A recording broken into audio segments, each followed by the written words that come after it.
So, good afternoon. In this presentation, we are going to discuss about the hash function, how it supports for the information security. Hash function is a function that has a huge role in making a secure system as it converts normal data given into as an irregular value of a fixed length. So the input will be given, hash function will be there. That hash function will process it and it will convert the data as a hash value. Hash values are simply numbers but are often written in the hexadecimal. So what the output we are receiving now, that output will be in the hexadecimal format. If given the same input, two hash functions will invariably produce the same output, whatever the type of hash function you may use.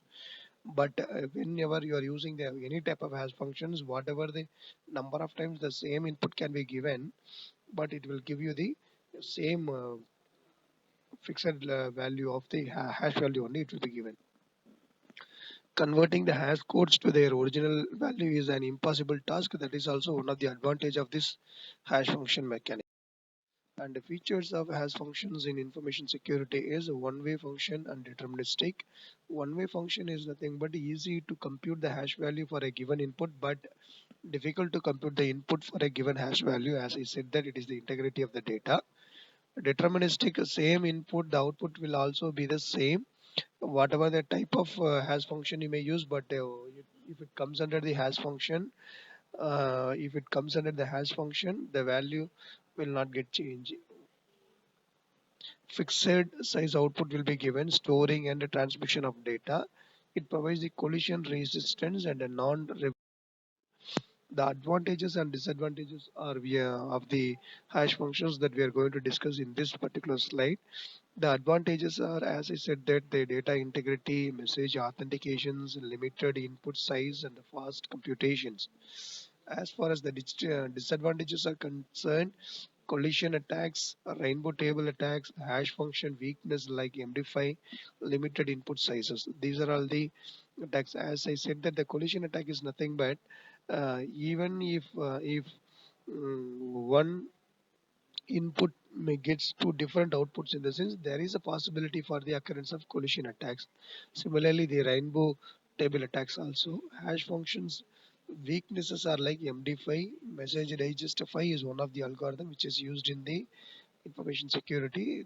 It deals with several issues when it is using the hash functions, so that is one of the disadvantage considered here.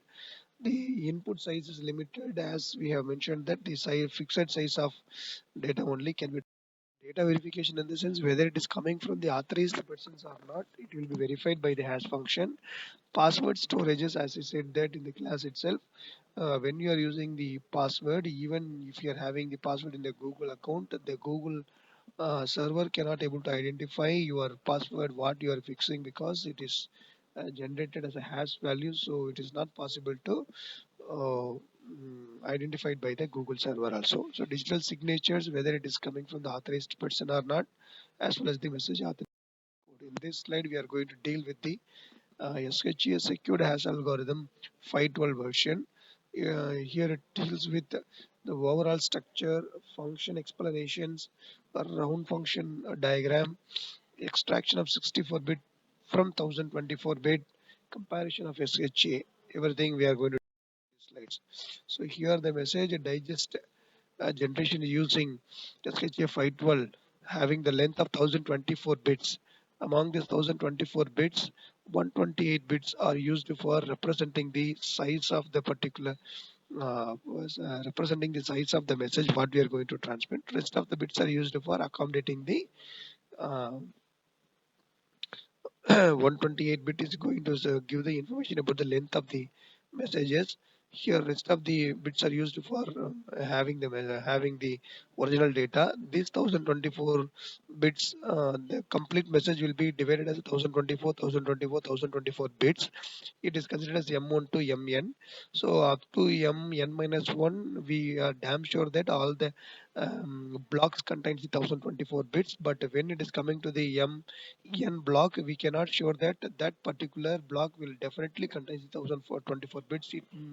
Definitely there is a possibility that it may contains a less than 1024 bits. So in that case, we need to add additional bit. Previously, we have added bogus data in the plain text. Similarly, we are going to add to filling the 1024 bits after the message 1 and the rest of the bits are 0. So when it comes like this, it can be considered that it is a additional data that is that is covering completing or supporting for the fulfillment of 1024 bits. The last 128 bits in this last block deals with the number of uh, length of the message what we are going to transmit. So from that we can subtract and we can identify the rest of the bits are additional bits. So here bit by bit, the block by block execution will be there.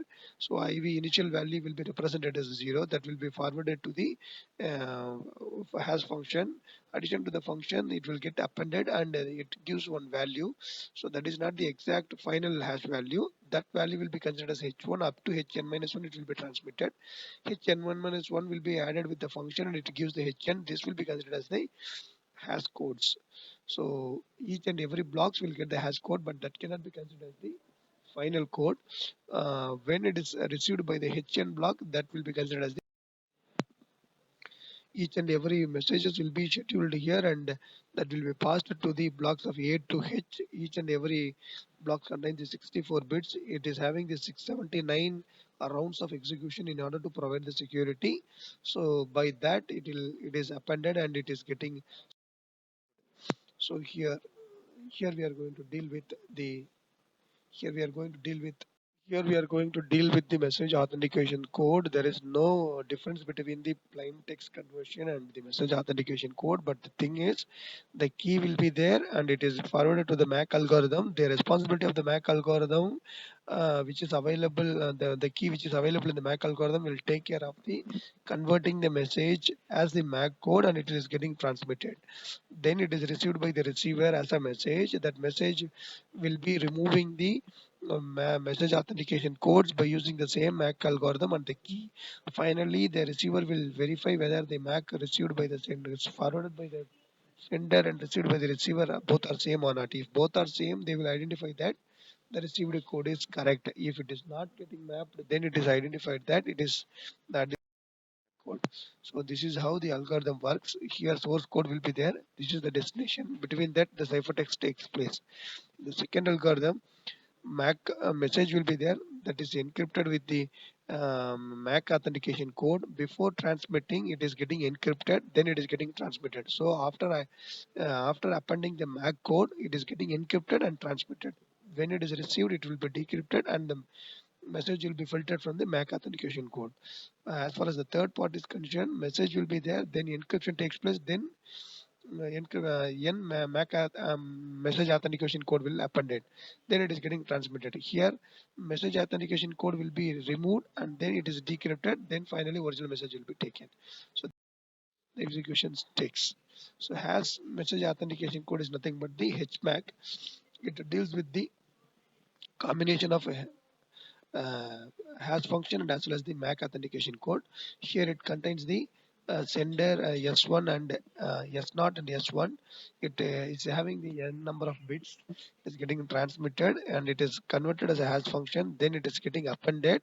It is forwarded to the sender receiver via the sender. S0 will be taken.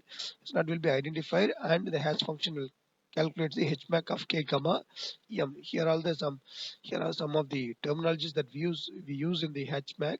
H stands for the hash function, M is the original message, Si and S0 are the input and output signatures respectively. Yi is the ith block in the original message.